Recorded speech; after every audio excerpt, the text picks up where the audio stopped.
우리 역시 우리 현현님이 각고의 노력과 여러 가지 체계적인 공부를 통해서 뜨거운 논란이 됐던 청소년 쉼터인가요?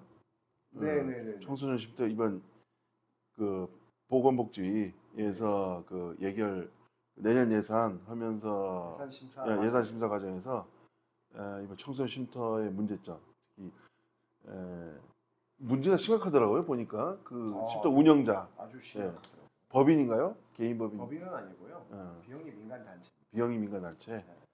그래서 뭐 가족 회사 같이 운영해갖고 뭐 네, 다 가족분들이고 뭐 제가 이걸 막 뭐 없는데 막 파는 건 아니고요. 거기서 실제 이 종사했던 분이 도지사에 바란다에 제보를 통해서 도지사에 지난 바란다. 5월에 했고 도에서도 이제 그 내용을 듣고 바로 이제 좀 파악을 해본 것 같은데 저는 그게 좀 잘못됐다는 거예요. 청소년 사업 안내에 보면 지자체에서 어쨌든 청소년 이 관련 센터라든지 이런 데를 1년에 한 번 현장 점검을 하게 돼 있어요. 지도 감독을 하게 돼 있는데 그럼 이제까지 했느냐 이거예요. 점검 안 한 거네요. 아니 점검이 했더라도 어떻게 보면 이 결과가 이제 나왔다는 거는 또는 제보에서 나왔다는 거는 대충 했다고밖에 볼 수 없는 거죠. 저 원님한테 궁금한 게 네. 도에서 네. 문제가 있다고 지적한 그 해당 단체 네. 고발을 했는데 다음에 예산을 줬다는 거에 대해서 우리 현님이 지적을 했는데 도대체 이해가 상식적으로 이해가 안 돼요. 그러니까. 도에서 예산 그 예산 도에서- 편성과 다른가? 아니 도에서 수사 의뢰를 한 거예요. 그러니까 수사 의뢰를 했고 입건이 된 거예요. 그럼 입건이란 거는 문제가 있다고 본 거 아닌가요? 합리적 의심이 있는 걸로 이제 확인이 된 거죠. 근데 내년도 예산 편성 그냥 수사 의뢰를 했어요. 집행부 입장에서는 문제가 있다 했는데 또 그 단체에다가 예산 편성을 해주는 거예요. 이건 전 문제가 있다라고 해서 말씀드렸고 그 어쨌든 끝날 때쯤에 우리 관련 이제 국장님께서도 저 의견에 좀 동의를 해주셔서 이게 문제가 좀 심각하더라고요. 제가 볼 때는 아까 말씀하신 가족 회사라고 했는데 일단 여러 가지 문제점들이 지금 수사 의뢰의 대상인데 가장 큰 문제가 이제 보조금 횡령 관련된 부분인데요. 취업하지도 않았는데 취업한 걸로 등록을 해서 위장 등록했다. 인건비를 받아갔는데 문제는 뭐냐면 이 청소년 쉼터가 뭐냐면 학교 밖 청소년들이나 약간의 문제가 있어서 그분들이 정서적으로 좀 정서적으로 또 환경적으로 좀 안정을 하게 만드는 데거든요. 이 센터의 가장 중요한 기능이 상담입니다. 근데 그 위장 등록하신 분들이 다 상담원으로 심지어 상담원인데요. 야간 상담원들이에요. 야간 상담원이 두 분이 계신데 두 분 다 위장 등록이라. 그러면 야간에 기능을 못 한다는 거예요. 그러네. 근데 그분들이 또 가족이라는 거예요. 그러면서 돈 다 받고. 그러니까 그 문제가 있었고요. 또 그리고 쉼터 우리가 국장님이 쉼터를 이용하면 이 서비스 이용자에 따른 비용이 나올 거 아닙니까? 그럼 퇴소를 했어요. 근데 퇴소를 했는데 다음에 또 오지도 않았는데 국장님 우리 센터 오지도 않았는데 센터에 다시 등록한 걸로 이제 그런 식으로 또 돈을 받아가셨더라고요. 도민 절차는 엄청. 그리고 뭐 제가 볼 때는 이게 도민들이 바라볼 때는 좀 심각하다라고 느끼셨을 것 같은데 장부거래 현황이 좀 의심이 좀 되는. 장부거래는 게 무슨 뜻이죠?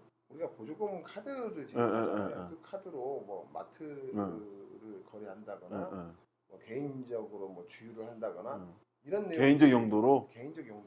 우리 보조금 그렇게 쓰면 안 되는데. 안 되죠. 그 사업에 한해 갖고 써야 되는데. 그럼 보조금 사업을 받는 수많은 이 단체들이나 사회복지법인에서는 그분들도 오해를 받을 수 있을 거 아니에요. 이런 단체 하나 때문에. 그래서 지금 수사가 진행 중인 상황이고요.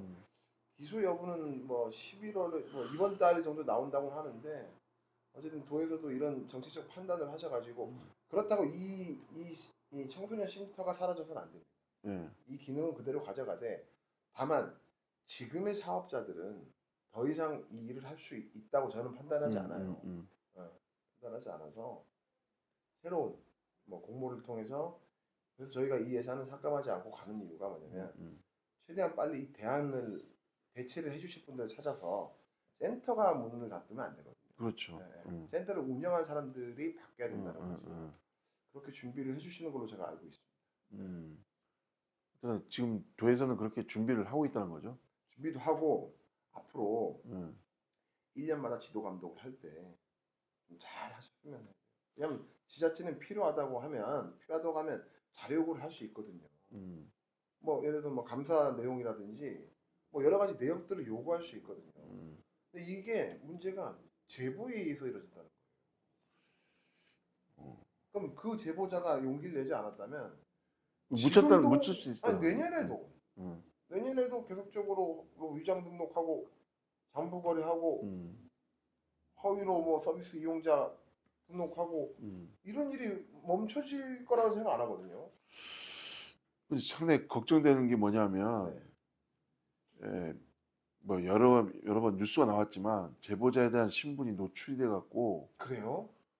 그래서 도에서 그걸 노출할 수 행정에서 어떤 민원이 들어왔을 때 네. 그 담당 뭐 아니, 가해 쪽에 제보 공익제보자 보호법이 있어요. 그건 그리고 이분이 공익제보 그게 공익제보죠 이건. 공익제보에 들어갔나요? 저는 지금 국장이 말씀하셔서 지금 저도 지금 처음 들었는데 오늘 인터뷰 끝나면 저도 한번 바로 해보겠습니다. 전 제보자가 좀 걱정돼 갖고. 아 그래요? 그런 사례가 있거든요. 그 민원을 제기하니까 며칠 있다가 그 가해자로 추정되는 그쪽에서 협박이 들어왔다. 그런 사례가 뉴스에서 몇 번 나왔어요. 꼭 이 사례가 아니고. 이 사례가 아니고. 이 사례가 아니고. 저는 이 사례인 줄 알고 깜짝 놀랐어요. 그래서 놀라셨구나. 네, 이 사례가. 그렇죠. 공익제보 하시는 분들의 정보가 노출되거나 또는 주변의 오해로 인해서 공익제보를 했음에도 불구하고 이제 되게 피해를 받는 분들이 그러니까 이런 분들을 철저하게 보호해야만이 공익제보 말 그대로 공익적인 제보잖아요. 이 공익적인 제보를 막으면 문제점들이 계속적으로 놔두게 되고 썩게 돼요. 그분들을 보호할 수 있는 방안 저희도 공익제보 보호 관련 조례가 있는 걸로 제가 알고 있습니다. 한번 뭐 현현님 이거 직접 다뤘기 때문에 그 제보자 되신 분을 만나든지 아니면 제가 만나면 그게 공익제보를 보호하는 게 아니죠. 근데 제가 그분한테 누군지 모르잖아요. 근데 그 보니까 성은 뜨고 뒤에는 이름은 이제 안 보이는데 도청이 그러진 않겠지만은 그러면 큰일 나죠. 이분은 걱정돼갖고 만약에 입건이나 이렇게 됐을 때 그 주변에 이분들이 나쁜 짓을 해왔기 때문에 또 나쁜 짓을 하지 말라는 법이 없거든요. 그래서 걱정돼갖고 설마 도에서 그 공익제보를 하신 분에 대한 정보를 유출하거나 하지는 않을 겁니다. 하면 큰일 나거든요. 저도 하여튼 오늘 이후에 좀 보겠습니다. 한번 하여튼 현희 형님 큰 사항들 참 많이 다뤘고 그다음에 다음 편에서는 이제 예결특위 지금 관련한 예결이 그럴까요? 네. 예결위 관련된 내용을 다루도록 하겠습니다. 네.